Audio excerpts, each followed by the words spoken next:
start? Yep. Okay, hi everyone. Good afternoon. Thank you for being here and joining us for a panel discussion on how the tech sector can help address housing equity issues. My name's Allison Bolgiano. I work for Bellwether Housing. And when I first conceptualized this Affordable Housing Week panel 2 months ago, I never imagined we'd have this many people. So thanks for coming and filling up our office. It's really great. I'm going to give you a bit of info about Bellwether and then introduce our moderator and panelists, and we'll launch into a discussion followed by a Q&A.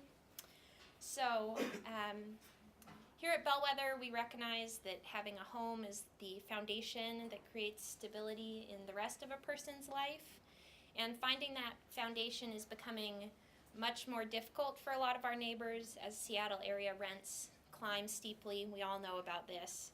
So that's why Bellwether owns, manages, and creates affordable housing in neighborhoods with great access to jobs, transit, schools, and services in greater Seattle. Our 30 buildings are home to 3,200 people, including individuals making low to moderate wages, independent seniors, and families exiting homelessness. We are excited to currently have 2 new buildings under construction, one in the U District and one here in South Lake Union, that are going to provide homes to over 500 people, including 40 formerly homeless families. So today we're here really to have a conversation focused on what's being done, what can be done, solutions, and positive things that are happening or can happen. So I'm going to introduce Susan, our moderator, and then the panelists, and we'll jump into it. So Susan Boyd is the CEO of Bellwether Housing. Prior to her appointment as our CEO in February of this year, Susan served as Bellwether's Director of Real Estate Development for over 3 years, during which time she and her team tripled the number of units Bellwether has in production. Prior to joining Bellwether, Susan practiced law, specializing in real estate and tax credits and things I don't fully understand at this point. So Susan holds a JD and an MPA from the University of Washington, and she and her family live in Southeast Seattle and enjoy spending time at Seward Park. Don't we all? And then in the middle here we have Rebecca Bastian, who is Vice President of Product at Zillow, where she drives the strategy and execution of product teams, focusing on advertising, financial systems, and connecting real estate buyers with agents. Rebecca was one of Zillow's first employees, joining the company in 2005 from Microsoft. During her tenure, she has spearheaded the initial Zillow listings feed program, the introduction of Zillow mobile apps, and the advertising products for the Premier Agent program. Always looking for ways to connect her personal values and her technology career, Rebecca launched Zillow's Community Pillar program, which helps connect low-income renters or those with imperfect rental histories to affordable housing. She also has led Zillow's C-Tech for Change program, which pairs tech workers with local nonprofits in need of tech assistance. And this year the program focused on nonprofits that work on affordable housing and homelessness. Bellwether is fortunate to have Rebecca on our board of directors, and she's been recognized with accolades from the Puget Sound Business Journal and the Inman 33 People Changing the Real Estate Industry. She's a graduate of both UW and Cal Berkeley, and Rebecca's the mother of 2 boys and an aerial acrobat. And next we have Ethan Phelps Goodman on, what would that be, your right?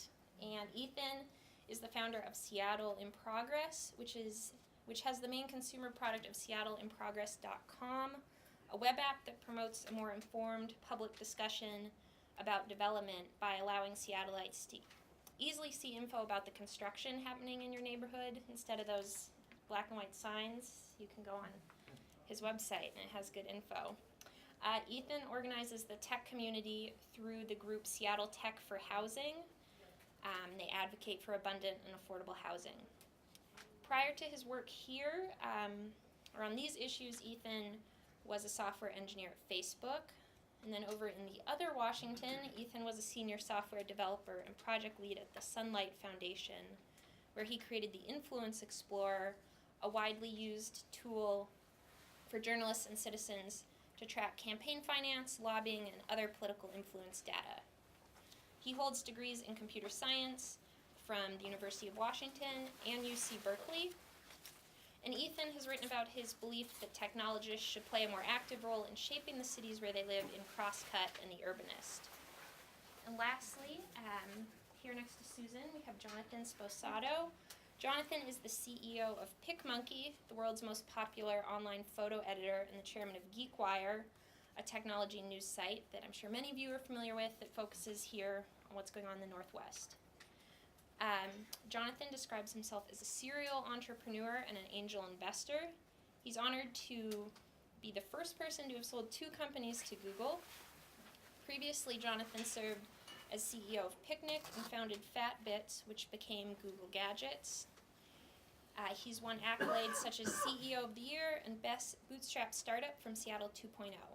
Earlier in his career, he worked at Microsoft's consumer division, and delivered thought innovation to company leadership. Jonathan prioritizes investing in startups founded by women, such as Glamhive and Poppy. And seeking to leverage technology for social good, Jonathan created WeCount. WeCount creates a peer-to-peer online network where people can make anonymous requests for essentials like a sleeping bag or clean socks, and then someone else can fill that need by dropping off items at locations around the city. Jonathan is a graduate of Whitman College, go Blues, and serves on Whitman's Board of Trustees. So those are our panelists and our moderator. Susan is going to share a few goals, and we'll jump into it. And John?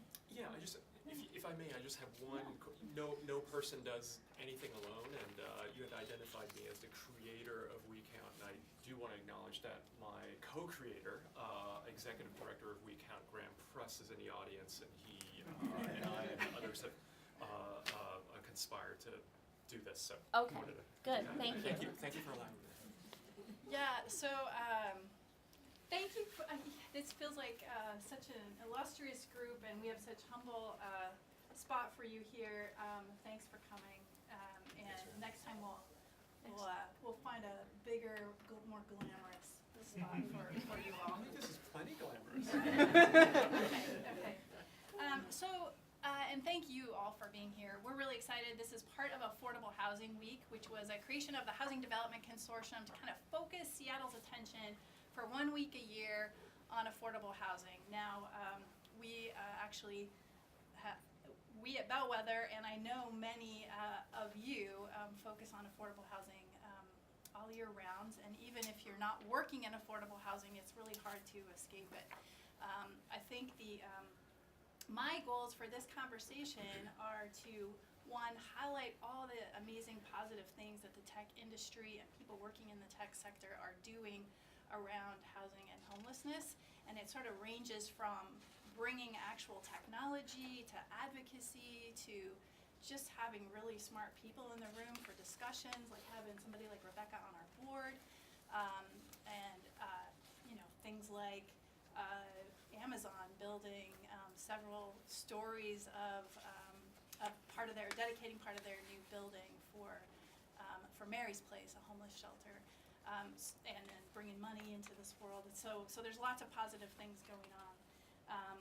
I want to hopefully stimulate some creative thinking among the panelists and the audience about ways in which technology and the tech sector can disrupt, if I can use that word, it's kind of a techie word, but disrupt the condition of homelessness and lack of access to affordable housing. And hopefully inspire further collaboration between the housing industry, the housing sector, and the tech sector. Just as a show, I don't know if we're 50-50 here, but housing and social services related folks and tech folks? Yeah, all right. Not bad, split. That's exactly what I was hoping for. So I have a series of questions here. They're directed. Many of them I have certain people in mind, but I think they'll stimulate ideas from the rest of you, so please pipe in. We have time for Q&A at the end, and I'll have some questions that are directed specifically at the audience, but if you have other questions, and if you can save them till the end, that would be great, just to make sure we get to hear from everybody. So my first question is directed to Ethan. In 2014, I've been reading some of your articles. You said that you suspect most tech workers have hardly given a moment's thought to housing issues, and that needs to change. Since then, you've made efforts to mobilize the tech community through Seattle Tech for Housing, and I'm just curious if you've seen a difference in the level of engagement from the tech community, and kind of how tech engages differently, if there's something unique about how people in the tech sector engage in those kinds of issues. Yeah, I think 2014 was somewhat of a pivotal year down in the Bay Area, especially. And at that time, like I said, I don't think enough people in the tech industry had enough of an awareness of the sort of severity of the housing crisis and how much it affected people who weren't making as much as them. I think the good news is I think that's totally changed now. When I talk to people in the tech industry about Seattle Tech for Housing for the first time, I don't really have to introduce this notion of there's a housing crisis, people are suffering. Like, I think that is generally acknowledged within the tech community, and there's a broad awareness of the problem, which there maybe wasn't 5 years ago. So I think, I mean, that's got to come first, an awareness of the problem, and that awareness I think is really there now. The next step, of course, is actually doing something about it, engaging constructively. And I think that's happening more and more over the last few years. So, this panel is an example of that. Rebecca and Jonathan's work is an example of that. Right. Amazon's dedication of space to Mary's Place is an example. But where I'm particularly, for my organization, interested in changing the way things are done is in regards to policy in the political realm. And I think that's one place where tech has not engaged much at all so far. And that's